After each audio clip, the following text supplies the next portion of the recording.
महाराष्ट्र वीज कंत्राटी कामगारांच्या वतीने प्रलंबित मागण्यांसाठी आज महाराष्ट्रामधील आमदार, खासदार आणि मंत्र्यांच्या घरासमोर आंदोलन करण्यात आले। पुण्यामध्ये देखील वीज कंत्राटी कामगारांनी आपल्या विविध मागण्यांसाठी उच्च तंत्र शिक्षण मंत्री चंद्रकांत पाटील यांच्या घरासमोर आंदोलन केले।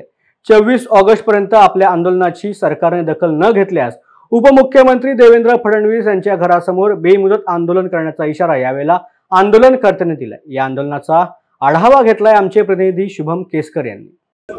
संपूर्ण महाराष्ट्रभर आज कंत्राटी कामगारांचं आंदोलन सुरू आहे। प्रत्येक राजकीय नेत्यांच्या घरासमोर जाऊन ते आंदोलन करत आहेत। पुण्यामध्ये आहोत आणि पुण्यामध्ये तुम्ही बघू शकता की उच्च शिक्षण मंत्री चंद्रकांत पाटील यांच्या घराबाहेर देखील सुद्धा भारतीय मजदूर संघ यांनी जोरदार आंदोलन करत केलेलं आहे। नेमकं तुमच्या काय मागण्या आहेत, काय सांगा? महाराष्ट्रामध्ये जे 42,000 कंत्राटी कामगार काम करतात, या वीज मंडळातल्या कंत्राटी कामगारांना कायम सेवेत सामावून घ्यावं। खरं तर कायद्यामध्ये जो कायमस्वरूपी रोजगार आहे की जो कायम चालणार आहे, अशा रोजगारांमध्ये कंत्राटदार आणि कंत्राटी कामगार नेमता नाही असा कायदा आहे।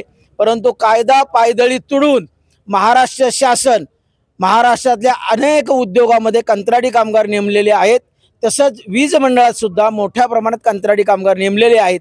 या सर्व कंत्राटी कामगारांना कायम करावं आणि कायम कामगारांसारखं वेतन त्यांना द्यावं, ही आमची प्रामुख्याने मागणी आहे। देशभरामध्ये कंत्राटी कामगारांना शाश्वत रोजगार देण्यासाठी काही राज्यांनी खूप चांगले प्रयोग केलेले आहेत। त्यातलं हरियाणा राज्य आहे। हरियाणा राज्यामध्ये आज कुठलाही कंत्राटदार राहिलेला नाही आणि जे कंत्राटी कामगार होते त्यांना शासनानं त्या ठिकाणी कायमस्वरूपी रोजगारावर सामावून घेतलेलं आहे। की याही पूर्वी आपण दादांना निवेदन दिलेलं आहे।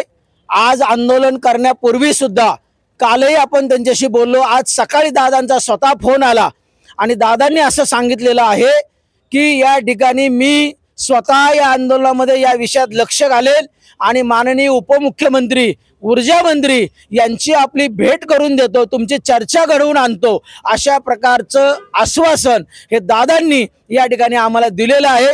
त्यांचे प्रतिनिधी जे आहेत ते या ठिकाणी आलेले होते, त्यांना आम्ही आमचं निवेदन दादांपर्यंत पोहोचवण्यासाठी या ठिकाणी दिलेलं आहे। तुमच्या मागण्या पूर्ण नाही झाल्या तर पुढचं कशा प्रकारे? जर नाही झाल्या तर 24 ऑगस्ट पासून ऊर्जा मंत्र्यांच्या घरासमोर सर्व महाराष्ट्रातला जो कंत्राटी कामगार आहे हा नागपूरला एकत्र येईल आणि जोपर्यंत मागण्या पूर्ण होणार नाही तोपर्यंत त्या ठिकाणी आम्ही हटणार नाही, ही आमची भूमिका आहे।